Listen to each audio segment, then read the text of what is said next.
Incluso si no entrenas, la creatina tomada en una dosis de 2 a 3 gramos actúa en los circuitos de la metilación. ¿Qué quiere decir los circuitos de la metilación? Pues todos los procesos de metilación en tu cuerpo, que básicamente a nivel orgánico consiste en la adición de un grupo metilo, que es un átomo de carbono con 3 átomos de hidrógeno, en algunas moléculas muy importantes de tu cuerpo, como es la cobalamina, por eso hay suplementos de metilcobalamina. Pues todas estas reacciones de metilación son muy importantes en muchos niveles para controlar tu estrés, para oxidar grasas, para dormir bien, para tener un buen equilibrio de salud intestinal.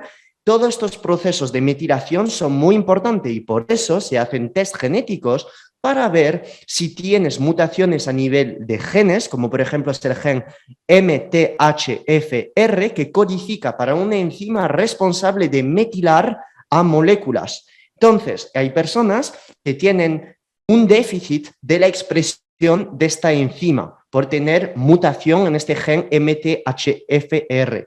Por eso, estas personas necesitan ayudar aportando más grupos metilos a su cuerpo, metiéndose moléculas ricas en grupos metilo, como por ejemplo es la betaína, que es trimetilglicina, como por ejemplo es la creatina.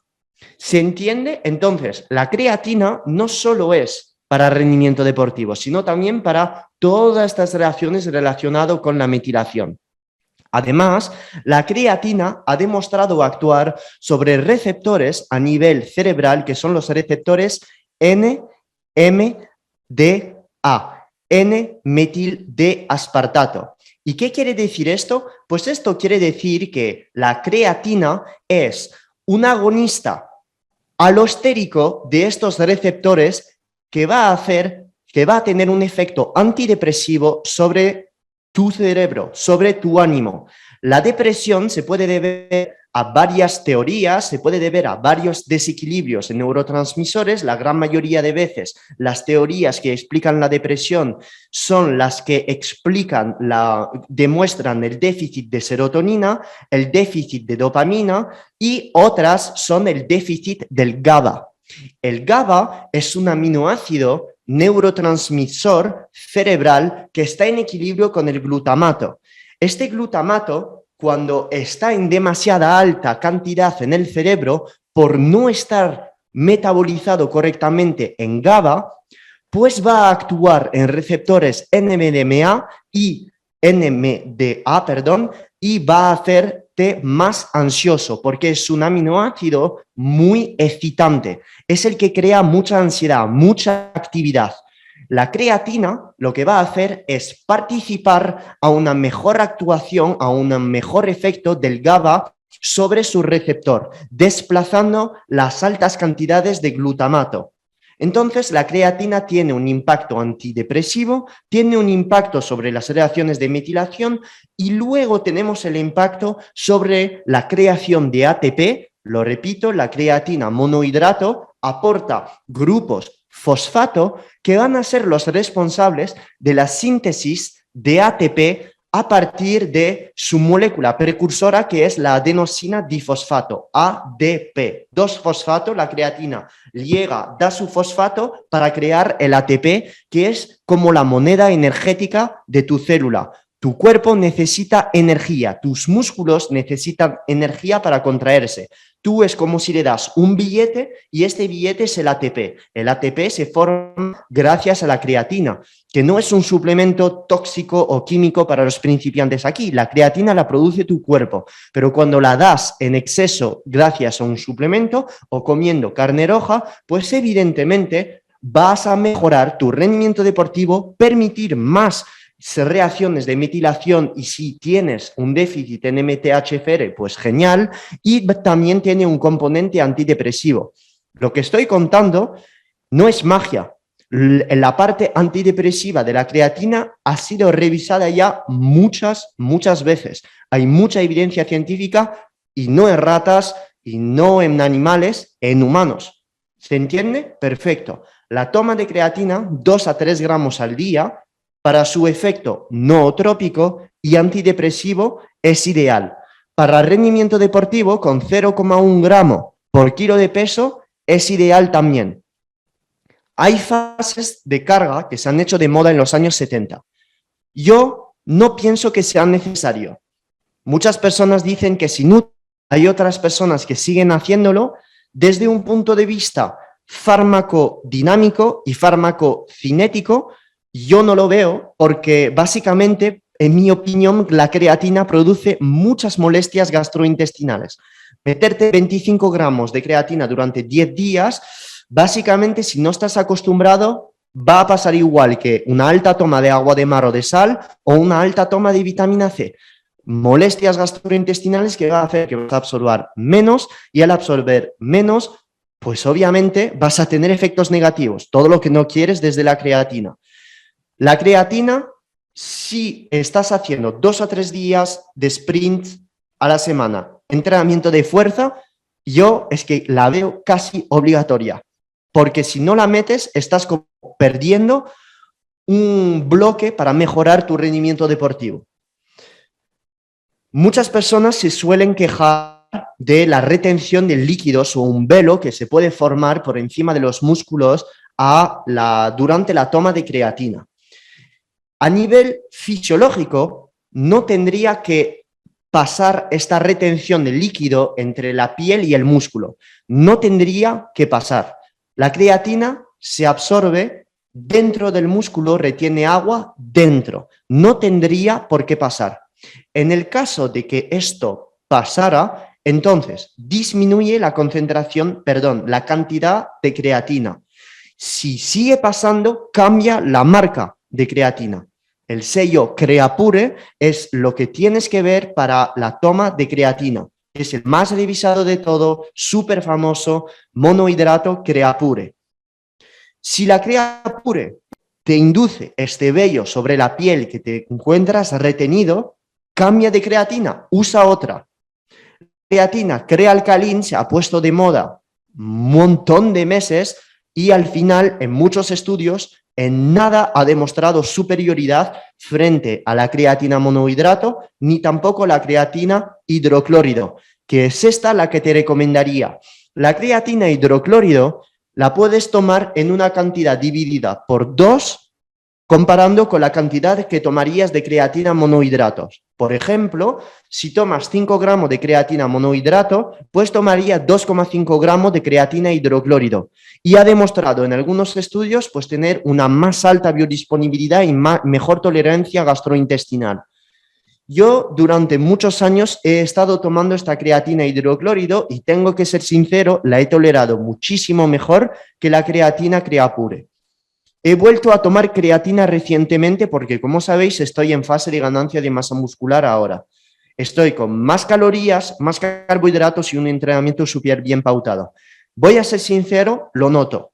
¿Cómo lo noto? Pues a lo mejor, si voy a dejar la barra de peso muerto en la última serie antes de hacer la negativa, si no tomara creatina, no quiero hacer la negativa en las 2 últimas repes. Desde que tomo creatina, voy a hacer las dos negativas más. Entonces, estos son detalles.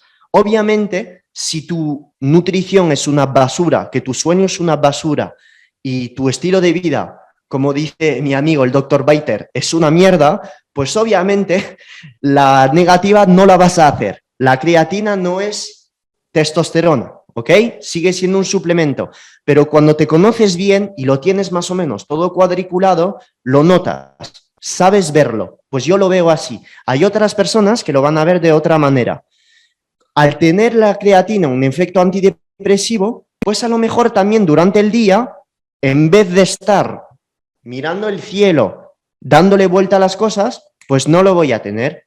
Este tipo de cosas, pero ya es un conocimiento bastante profundo sobre tu persona, quién eres, etcétera. Yo noto todos los suplementos que tomo, absolutamente todo, salvo si tomo picolinato de cromo, a lo mejor no lo voy a notar, ¿vale? Pero la gran mayoría suelo saber lo que me producen, hasta el omega 3. Entonces, la creatina sí lo noto. Con lo cual, respondiendo a la primera parte de la pregunta, sí, la creatina en este caso tiene sentido. unos 5 gramos post-entreno y en función de cómo te sientes va subiendo o bajando. ¿Hay que seguir tomando sodio y potasio aún sabiendo que con la creatina retenemos agua a nivel celular? La respuesta es sí, porque la absorción de creatina necesita sodio y potasio. Y piénsalo un poco, si tú rastreas o haces entrar más minerales dentro de tu célula, habrá que compensar lo que acaba de entrar dentro de tu sangre. Si nos ponemos tontos y meticulosos, lo que hace entrar la creatina dentro de tus músculos, que va a hacer entrar agua y sodio, porque siempre que entra agua en la célula hay rastreo de sodio, siempre que sale agua sale sodio, pues entonces vas a tener que compensar también lo que acabas de hacer entrar. Esto obviamente es mínimo.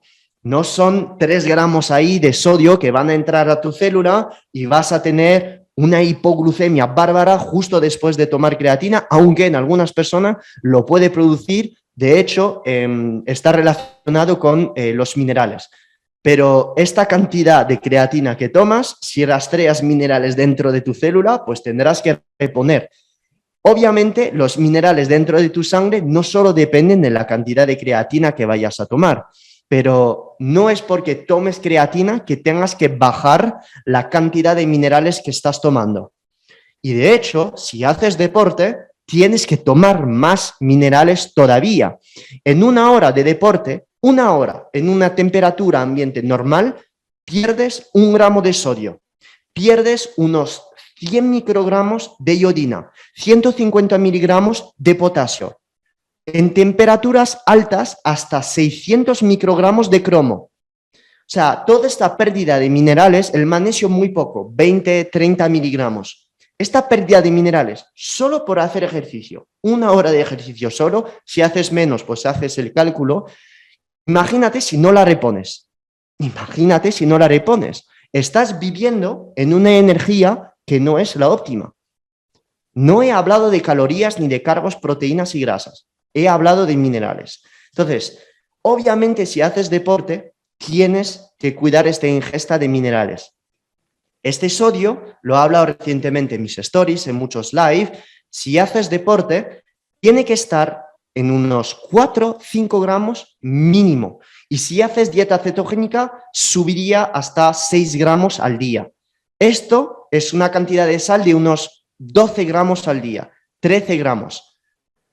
13 gramos no es solo la sal que vayas a pesar desde tu sal que acabas de comprar en el supermercado. Fíjate, por ejemplo, en una lata de sardina, en 100 gramos hay entre 1,0 y 1,2 gramos de sal. Conclusión, si comes 100 gramos de sardinas, tienes ya 1 gramo de sal. Vichy catalán. Aquí hay 1 gramo de sodio. 1097 miligramos de sodio. ¿Qué quiere decir esto? 1097 miligramos de sodio igual a 1,1 gramo de sodio igual a 2,5 gramos de sal. 2,4 para ser precisos. Si bebes 1 litro de Vichy catalán, ya acabas de sumar 2,5 gramos de sal. Si metes una lata de sardina, hostia, ya estás a 3,6 gramos de sal al día. Te prometo que llegar a los 12 gramos si comes más alimentos salados, como por ejemplo 100 gramos de jamón ibérico, no te cuento la sal que lleva esto. Probablemente menos de 5 gramos no va a ser. Llegar a 12 gramos de sal en dieta cetogénica es muy, muy fácil. Si usas agua de mar, en 100 mililitros, 1 gramo de sodio. O sea, súper sencillo.